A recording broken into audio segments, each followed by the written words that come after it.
So let's now talk a little bit more about the details of transcription. And again, this is still just an overview. The idea of the mechanics of transcription um, is far-reaching. There's lots and lots of details. You can spend the rest of your life studying this process, but we want to understand it on a basic level. And so the big player when it comes to transcription, and remember, transcription is copying the DNA into an RNA molecule. Now, RNA polymerase is going to be our key component. It's an enzyme. It's a protein. It polymerizes RNA, hence the name RNA polymerase. So you add the ACE on to what it does, boom, you got a name for a protein. So the beauty of this is it's going to follow Watson-Crick base pairing, and that's going to universally enable us to copy pretty much any piece of DNA. Now, we know where a gene begins, or in this case, the very generic term transcriptional unit, because there is a promoter sequence.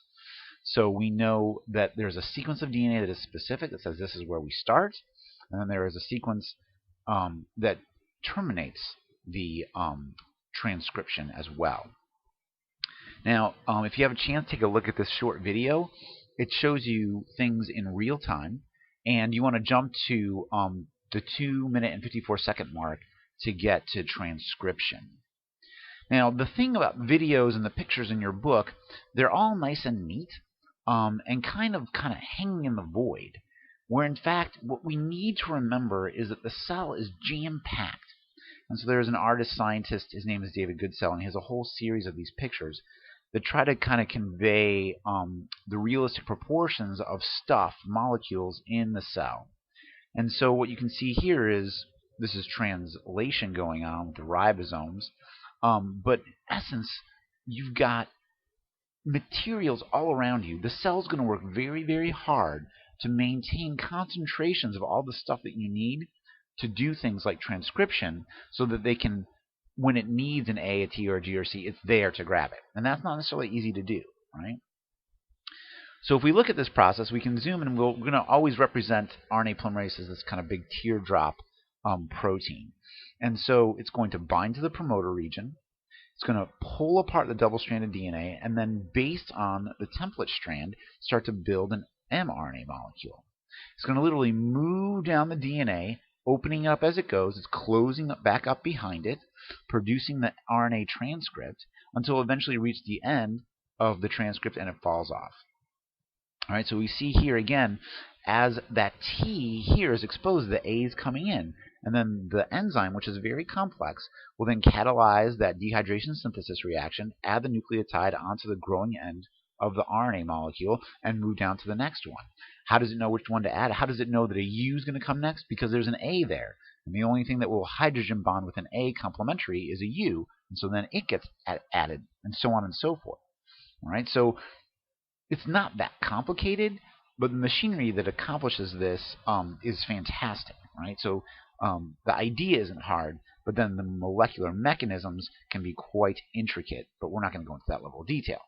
And again, keeping it on a general sense, we can talk about transcription and translation at in 3 stages: initiation, elongation, and termination. What things do you need in the cell to make sure that everything can load up and initiate this event? And then, of course, you need all the raw materials to make the molecule that you're going to make, and then you have to know when to fall off, when to end it. So promoters are going to signal the initiation of the RNA synthesis. So that promoter region is a sequence of DNA. And in eukaryotes, we're going to see transcription factors binding to this area to help load RNA polymerase on. They're going to know where to bind because of what's called the Tata box. And I'll show you what that looks like. And when we come back to this, when we talk about the control of gene expression, because this is one very, very crucial point of control. Do I load RNA polymerase on or don't I? Do I let RNA polymerase proceed or don't I? So prokaryotes, it's pretty much the same. Transcription factors are a little different. Instead of having a Tata box, they have a sequence that's called the Scheindel-Garneau sequence. All right. So if we look at that in eukaryotes, we can see there's the Tata box, and that's going to be a set different distance from the starting point of the gene, quote unquote, the coding sequence. And that's how these transcription factors know how to bind and where to bind, so they can load the RNA polymerase down at exactly the right spot to start this process to get a gene copied. All right. So RNA polymerase moves along the DNA. It's going to untwist the double helix about 10 to 20 bases at a time. We're going about 40 nucleotides per second in eukaryotes, and we can get more than one RNA polymerase loaded onto a gene at a time. So if you turn a gene on at a high rate, you may have many RNA polymerases on there making many mRNAs from that gene.